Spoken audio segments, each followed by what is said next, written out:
अच्छा, आतंक शब्द सुनते ही चीन का चेहरा तमतमाने लगता है, या यूं कहें चीन अपना चेहरा छिपाने लगता है, क्योंकि अब तक जो रिकॉर्ड रहा है चीन का वो यही रहा है कि चाहे सीधे पाकिस्तान को बचाना हो या फिर यूएन में बचाना हो, चीन आतंक को बचाता रहा है। बिल्कुल, मसूद अजहर हो या फिर साजिद मीर या फिर अब्दुल रहमान मक्की, ये वो आतंकवादी हैं, ये आतंकी है जिन्हें कई बार चीन अपने वीटो का इस्तेमाल कर बैन होने से बचाता है। लिहाजा वो हर हाल में आतंकवाद के मुद्दे पर बात करने से कतराता रहा है।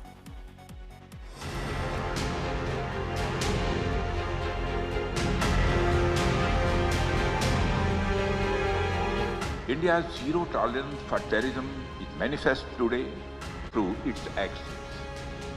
Epicenters of terrorism are no longer safe and we will not hesitate to target them. रक्षा मंत्री राजनाथ सिंह ने शंघाई सहयोग संगठन में अगर आतंक पर पाकिस्तान को तमाचा जड़ा तो चीन की भूमिका पर भी सवाल उठा दिए। चाहे पहलगाम हमला हो, ऑपरेशन सिंदूर या उससे पहले के आतंकी हमले, चीन हमेशा पाकिस्तान के साथ खड़ा रहा है।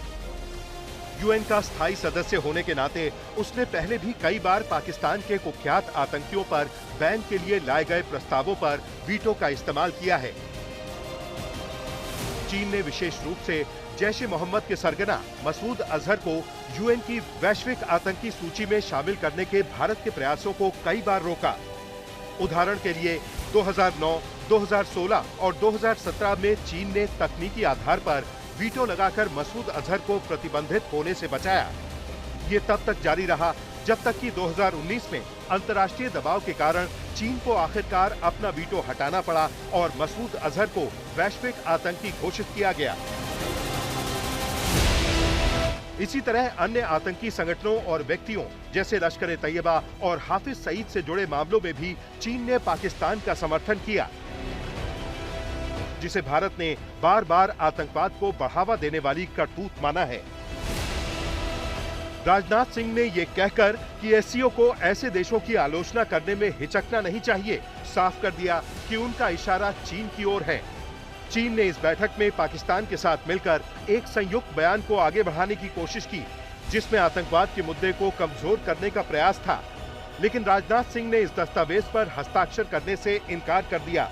ये दर्शाता है कि चीन ने अप्रत्यक्ष रूप से पाकिस्तान के आतंकवाद समर्थक रुख को बचाने की कोशिश की, जो भारत को मंजूर नहीं था।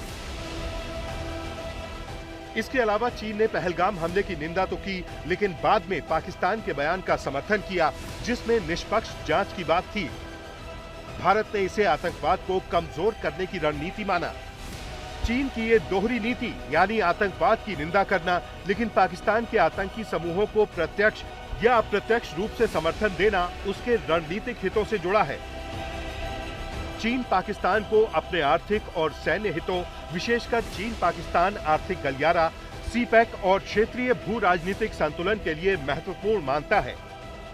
लेकिन राजनाथ सिंह ने एक ही बयान में पीओके से लेकर गलवान हमले पर चीन को दो टूक सब कुछ सुना दिया।